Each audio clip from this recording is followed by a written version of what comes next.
கர்த்தருடைய பரிசுத்த நாமம் மகிமைப்படுவதாக. परमेश्वर का पवित्र नाम की महिमा हो। கிறிஸ்துவுக்குள் அன்பானவர்களே, உங்களை சந்திக்கிறதுல மிக்க மகிழ்ச்சி அடைகிறேன். प्रिय परमेश्वर के भक्तों, आपको मिलने में, आपको देखने में मैं बहुत खुशी हो रहा हूँ। நாங்க நேற்றைக்கு இங்கிருந்து புறப்பட்டு தமிழ்நாடு போயிடலான்னு ட்ரை பண்ணோம். हम कल यहाँ से निकलकर तमिलनाडु चले जाएंगे ऐसा हमने बहुत प्रयत्न किया, ஆனா ட்ரெயின்ல போறதுக்கு டிக்கெட் கிடைக்கல. रेलगाड़ी में हमको टिकट नहीं मिल पाया। கர்த்தருக்கு ஸ்தோத்திரம். அதனால இங்க இருந்து உங்களை சந்திச்சிருக்கிறோம். और हमके लिए परमेश्वर ने टिकट नहीं मिलने दिया, इसलिए परमेश्वर की योजना थी आज आप लोगों को मिले और आपके मीटिंग में भाग ले। हालेलुया, हालेलुया, परमेश्वर का धन्यवाद। இந்த மகிமையான கர்த்தருடைய ஆலய பிரதிஷ்டையில இருக்கிறதை நினைத்து நான் கர்த்தருக்குள்ள சந்தோஷப்படுகிறேன். என்னுடைய மனைவியும் மிகவும் சந்தோஷப்பட்டிருக்காங்க. इस परमेश्वर का जो पवित्र भवन है, जो चर्च है, इसी में आज उद्घाटन का समारोह रख के यहाँ आराधना करने में, इसको देखने में हम बहुत खुश है और परमेश्वर की महिमा हो। இந்த ஆலயத்திற்கு இடம் கொடுத்தவங்க, இந்த ஆலயத்தை கட்டி கொடுத்தவங்க, இந்த ஆலயத்துல கர்த்தரை ஆராதிக்கிறவங்க, இந்த ஆலயத்தை பிரதிஷ்டை பண்ணி வச்ச எல்லாருக்காக நான் தேவனை துதித்து மகிமைப்படுத்துகிறேன். इस भवन को बांधने के लिए जगह देने वाले परिवार और इस जगह को, ये चर्च को बांधने वाले परमेश्वर के दास और विश्वासी आगेवान सभी के लिए, और यहाँ पर रहकर आराधना करने वाले और इसी को बांधने के लिए मदद करने वाले और आज इसको उद्घाटन करने वाले सभी के लिए मैं परमेश्वर को धन्यवाद देता हूँ। எனக்கு ஒரு வழக்கம் உண்டு, எந்த கிராமத்துக்கு போனாலும் அந்த கிராமத்துல ஆலயம் கட்டப்படணும் அப்படிங்கிறதுக்காக நான் ஜெபிப்பேன். அதே போல கடந்த காலங்கள்ல நான் அருமையான கருணாகர் பிரதர், வினு சகோதரர், என் மனைவியோடு இங்க ஊழியத்திற்கு வரும்பொழுது நான் இந்த காரியத்திற்காக ஜெபித்தது உண்டு. मैं जाता हूँ उस गांव में परमेश्वर के चर्च बनना चाहिए करके मैं प्रार्थना करता हूँ। मेरा दिल का चाहत भी वही है। वैसे ही हम इसी क्षेत्र में जैसा करुणागर परिवार के समय और विनू के रहते समय हम आना जाना करते थे, आज देखकर मेरा मन में बहुत खुशी होता है। இந்த ஆலயம் கட்டப்பட வேண்டியது மிக அவசியமானது. परमेश्वर का चर्च बनाना मनुष्य के जीवन के लिए, गांव के लिए, समाज के लिए बहुत जरूरी। நம்ம தேசத்துல தமிழ்நாட்டுல முதலாவது ஆலயத்தை கட்டினது இயேசு கிறிஸ்துவோடு ஊழியம் செய்த அப்போஸ்தலனாகிய தோமா. हमारे जो देश में, भारत देश में पहले परमेश्वर का चर्च को किसने बनाया है तो यीशु मसीह का 12 चेले में एक था, वो तोमा। वो मद्रास में आकर परमेश्वर के लिए एक चर्च बनाया। அவர்தான் இந்தியாவுல முதலாவது சுவிசேஷத்தை கொண்டு வந்த அப்போஸ்தலர். அவர் ஊழியம் செய்த நாட்கள்ல திருவிதாங்கோடு ஆரம்பண்ணிங்கிற இடத்துல அழகான ஒரு ஆலயத்தை கட்டினார். वो जब यीशु मसीह के साथ रहने के बाद में उस समय यीशु मसीह का सेवक या पास्टर या प्रचारक के रूप में अपने भारत देश में आया। त्रिवांकुर करके जो राजा लोगों के समय थे वो रहकर वहाँ पर परमेश्वर के लिए कई चर्च को उसने बनाया। அது கிறிஸ்துவுக்கு பின் 63வது வருஷம் கட்டப்பட்டது. ஆனா இந்த நாட்கள்ல நம்ம தேசத்துல லட்சக்கணக்கான ஆலயங்களை கர்த்தர் கட்டி எழுப்பியிருக்கிறார். हालेलुया। यीशु मसीह के बाद 63 साल में आज ही अपन 2021 में पहुंचे थे। जब अपने देश में पहला चर्च बना, यीशु मसीह का मृत्यु के बाद 63 साल में, मतलब वो चर्च को पहले बनाकर करा। आज अपने देश में कई लाखों चर्च को परमेश्वर ने खड़ा किया। इस परमेश्वर को धन्यवाद देना, ताली बजाना परमेश्वर।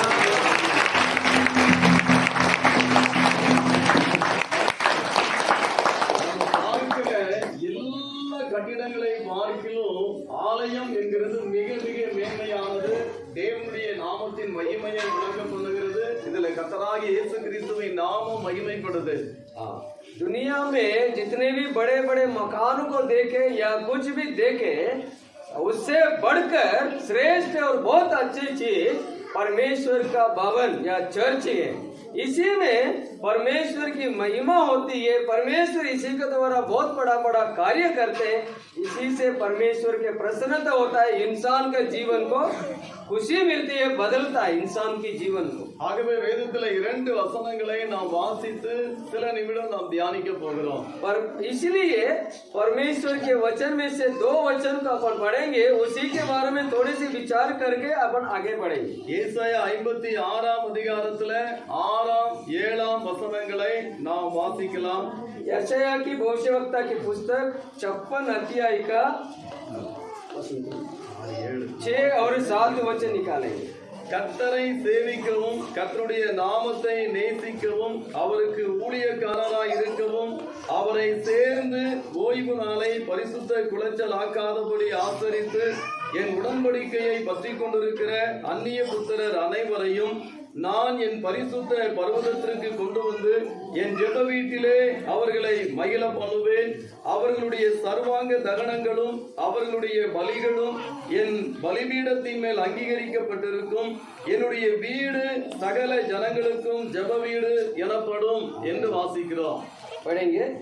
परदेसी भी जो यहोवा के साथ इस इच्छा से मिले हुए हैं कि उसकी सेवा टहल करे और यहोवा के नाम से प्रीति रखे और उसके दास हो, जहाँ जितने विश्राम दिन को पवित्र करने से बचे रहते हैं और मेरी वाचा का पालन करते हैं, उनको मैं अपने पवित्र पर्वत पर ले आकर अपने प्रार्थना के भवन में आनंदित करूंगा. उनकी होम बलि और मेल बलि मेरी वेदी पर ग्रहण किया जाएंगे, क्योंकि मेरा भवन सब देश के लोगों के लिए प्रार्थना का घर कहलाएगा. ஹல்லேலூயா. இந்த ஆலயம் நம்மை மகிழ பண்ணுகிற ஸ்தலம். इस परमेश्वर का भवन क्या है? आनंद करने वाले के एक जगह है. मनुष्य का जीवन को आनंद से भरने वाले के जगह है. இங்க இருக்கிற எல்லாரும் சிரிச்சுட்டே ஒரு அலையிலே சொல்லுவோமா? यहाँ का जितने भी उपस्थित है हंसते हंसते हालेलुया बोलेंगे क्या? हालेलुया. எல்லாரும் பல்லும் தெரிய சிரிங்க பாப்பா. எல்லாரும் பல்லும் सबका दांत दिखा के थोड़ा हंस के क्या ये परमेश्वर का हालेलुया बोलिए. हालेलुया. எல்லாரையும் सब अच्छा मंजन किया है. எல்லாரையும் பார்க்கும்போது ரொம்ப சந்தோஷமா இருக்கு. நிச்சயமா கர்த்தர் உங்களை பார்த்து சந்தோஷப்படுவார். आज अभी सभी को देखने में बहुत खुशी हो रही है. परमेश्वर भी आपको देखकर बहुत खुशी. हालेलुया. இந்த வேத வசனத்தில் நம்ம பார்க்கும் பொழுது கர்த்தரை தேடுகிற கர்த்தருக்கு ஆராதனை செய்கிற கர்த்தருக்கு ஊழியம் செய்கிற கர்த்தரை நேசிக்கிற அவருடைய பிள்ளைகள் அவருடைய ஊழியக்காரர்களை அவர் ஆலயத்திற்குள் கொண்டு வந்து மகிழ பண்ணுவார் என்று சொல்லப்பட்டிருக்கு. ये परमेश्वर का वचन यहाँ लिखा है. जो भी परमेश्वर की सेवा करने वाले हो या परमेश्वर के ऊपर विश्वास करने वाले या परमेश्वर के पीछे चलने वाले सबों को उसके भवन में लाएंगे, चर्च में लाएंगे. उनको जीवन में आनंद और खुशियां से भरेंगे करके वादा करता है. हालेलुया. நம்முடைய வாழ்க்கையில பிரச்சனையே இல்லைன்னு சொல்ல முடியாது, பாடுகளே இல்லைன்னு சொல்ல முடியாது, தேவைகள் இல்லைன்னு சொல்ல முடியாது. ஆனா எந்த சூழ்நிலைகளிலும் நம்ம கர்த்தருடைய ஆலயத்திற்கு வந்து இயேசு கிறிஸ்துவை நம்ம நோக்கி பார்த்தால் அவர் நமக்கு மனமகிழ்ச்சியை தருவார். आपके और मेरे जीवन में परेशानी नहीं, कोई कष्ट नहीं, तकलीफ नहीं, ऐसा तो नहीं बोल सकते हैं. मनुष्य के जीवन में परेशानी, बीमारी, तकलीफ, कर्जा, ये सारे मुसीबत आती है. पर परमेश्वर का वचन कहती है उसके भवन में जाके प्रार्थना करेंगे तो परमेश्वर उसी में अपन को आनंद से भरेगा. अपने कष्ट को, अपने तकलीफ को, बीमारियों को क्या करेगा? दूर करेगा. हालेलुया. வேதத்தில் அன்னாள் என்கிற ஒரு சகோதரியை பற்றி நம்ம வாசிக்கிறோம். அவர்களுக்கு குழந்தை இல்லாதிருந்தது. बाइबल में हन्ना करके एक स्त्री के बारे में अपन पढ़ते हैं. उसके जीवन में बांस थी, मतलब उसके बच्चा नहीं होती थी. குழந்தை இல்லைங்கிறதுனால அவனுடைய வாழ்க்கையில பெரிய மனவேதனை இருந்தது, பாடுகள் இருந்தது, அவமானங்கள் இருந்தது, நிந்தைகள் இருந்தது. इसके अन्ना को बच्चा नहीं है, बांस थी. इसके कारण मन में बहुत चिंता, उदास और लोग उनको बहुत बुरा बुरा बताते थे. ஆகவே அவன் மனவேதனையோடு ஒரு நாள் கர்த்தருடைய ஆலயத்திற்கு போனார்கள். इसलिए दिल के दुख के साथ एक दिन वो परमेश्वर के भवन में गई। ஏனென்றால் அந்த குழந்தை இல்லை என்கிற குறையை நீக்கி அவர்களை தாயாக்கக்கூடிய வல்லமை உள்ள ஒரே ஒருவர் நாம் ஆராதிக்கிற ஆண்டவர் இயேசு கிறிஸ்து மாத்திரமே। हाँ, क्योंकि उसके जीवन में वो सोचती थी जो दुख मैं हूँ, मेरे जीवन में जो कमी है वासी हूँ, आज मेरे को परमेश्वर एक संतान देकर आनंद से भरने वाला, मेरे जीवन को खुशियों में बदलने वाला केवल परमेश्वर यहोवा ही यीशु मसीह करके वो विश्वास करके परमेश्वर के भवन में गई। அவர்கள் தேவனுடைய சமூகத்துல போய் முழங்கால் படியிட்டு கர்த்தரை நோக்கி சில மணி நேரங்கள் ஜெபித்துக் கொண்டே இருந்தார்கள்। इसलिए वो पूरे दिल के साथ दुख के साथ परमेश्वर के भवन में बैठकर आंसू बहा रही थी, रो रही थी और प्रभु से प्रार्थना कर रही थी। ஜெபம் பண்ணும்போது இயேசுவை நோக்கி சொன்னார்கள், இயேசுவே எனக்கு ஒரு குழந்தையை நீர் ஆண் குழந்தையை தந்தால் அந்த குழந்தையை நான் உமக்கு ஊழியத்திற்காய் தருவேன் என்று சொல்லி ஜெபித்தார்கள்। वो प्रार्थना ये मांग रही थी, हे प्रभु यदि मुझे एक बालक देंगे, एक बेटा देगा तो उसे मैं आपकी सेवा के लिए दे दूंगी करके बोल के मांग रही थी। அன்னால் பூமியிலே கட்டப்பட்டிருந்த ஆலயத்திலிருந்து ஜெபம் பண்ணினதை பரலோகத்தின் ஆலயத்திலிருந்து தேவன் கேட்டுக்கொண்டே இருந்தார்। जो अन्ना पृथ्वी पर बनाई हुआ परमेश्वर की जो चर्च में से प्रार्थना कर रही थी, उस प्रार्थना को जो स्वर्ग में रहने वाला प्रभु यीशु परमेश्वर सुन रहा था। வேதம் சொல்லுகிறது அவர் நம்முடைய ஜெபங்களை கேட்கிற தேவன்। वो परमेश्वर का वचन कहती है, जिस परमेश्वर का आप और मैं विश्वास करते हैं, वो कहता है वो प्रार्थना को सुनने वाला परमेश्वर है। ஆகவே அந்த ஜெபத்தை அவர் கேட்டு அன்னாளுடைய விண்ணப்பத்தின்படி ஒரு ஆண் குழந்தையை கொடுத்தார்। அந்த ஆண் குழந்தையின் பெயர்தான் சாமுவேல்। वो परमेश्वर की प्रार्थना की उसकी जो प्रार्थना थी परमेश्वर के साथ, परमेश्वर स्वर्ग से सुनकर उसको एक बालक, एक बेटा दिया, उसी का नाम है समुएल। ஜெபத்தை கேட்டு அன்றைக்கு அன்னாளுடைய வாழ்க்கையிலே இயேசு அற்புதத்தை செய்தார்। अन्ना की प्रार्थना को सुनकर स्वर्ग में रहने वाला परमेश्वर उसके जीवन में एक बहुत बड़ा चमत्कार किया। ஆகவே அந்த அன்னாளுடைய இருதயத்துல குழந்தை இல்லை என்கிற துக்கம் எல்லாம் போய் மிகுந்த சந்தோஷத்தை கர்த்தர் அவர்களுக்கு கொடுத்தார்। इसलिए जो बच्चा नहीं बासियों करके जो चिंता थी, जो दुख थी, उसको हटाकर एक बेटा को देकर परमेश्वर ने आनंद से भर दिया। समुएल को देकर எனக்கு தெரிந்த ஒரு குடும்பம் உண்டு, அவங்களுக்கு 11 ஆண்டுகள் குழந்தை இல்லாத இருந்தது। मुझे मतलब मैं अच्छे से जानता हूँ एक परिवार को, उस परिवार में 11 साल से कुछ बच्चा नहीं हो रही थी। குழந்தை என்பது நாம் எல்லாரும் விரும்புகிற ஒன்று, தேவன் தருகிற ஆசீர்வாதத்தில் மிக முக்கியமான ஆசீர்வாதம் குழந்தை जो பாக்கியம்। संतान बोलेंगे या बेटा बेटी बोलेंगे, बच्चा बोलेंगे, ये दुनिया के सारे लोग बहुत दिल से चाहने वाला एक चीज है, एक आशीष है। वो सारे लोग इंतजार करते हैं, वो परमेश्वर के 11வது வருஷத்தில் ஒரு குழந்தையை கொடுத்தார்। அந்த குழந்தையின் பெயரும் சாமுவேல்। इसलिए वो जो परिवार को मैं जानता हूँ, वो भी हर बार के जैसा एक बार जाकर परमेश्वर से प्रार्थना किया। 11वां साल में उस परमेश्वर ने उनकी प्रार्थना को सुनकर एक बेटा दिया, उसका नाम भी समुएल रखा। हालेलुया, हालेलुया, मत बोलेंगे हालेलुया, हालेलुया, से बोलिए हालेलुया।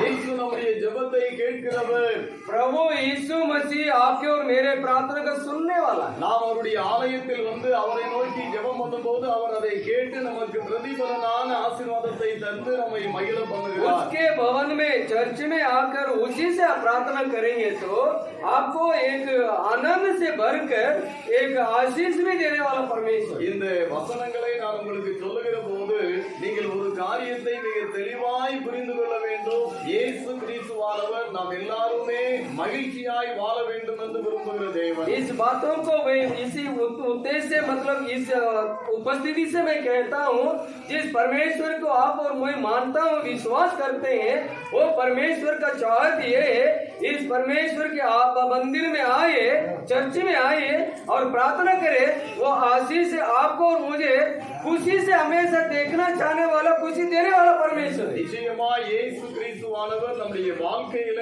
மகிழ்ச்சியை கெடுக்கிற வியாதியோ, பிசாசின் போராட்டமோ, நம்முடைய வாழ்க்கை நெருக்கமோ எல்லாவற்றையும் நீக்கி நமக்கு மகிழ்ச்சியை தருவார்।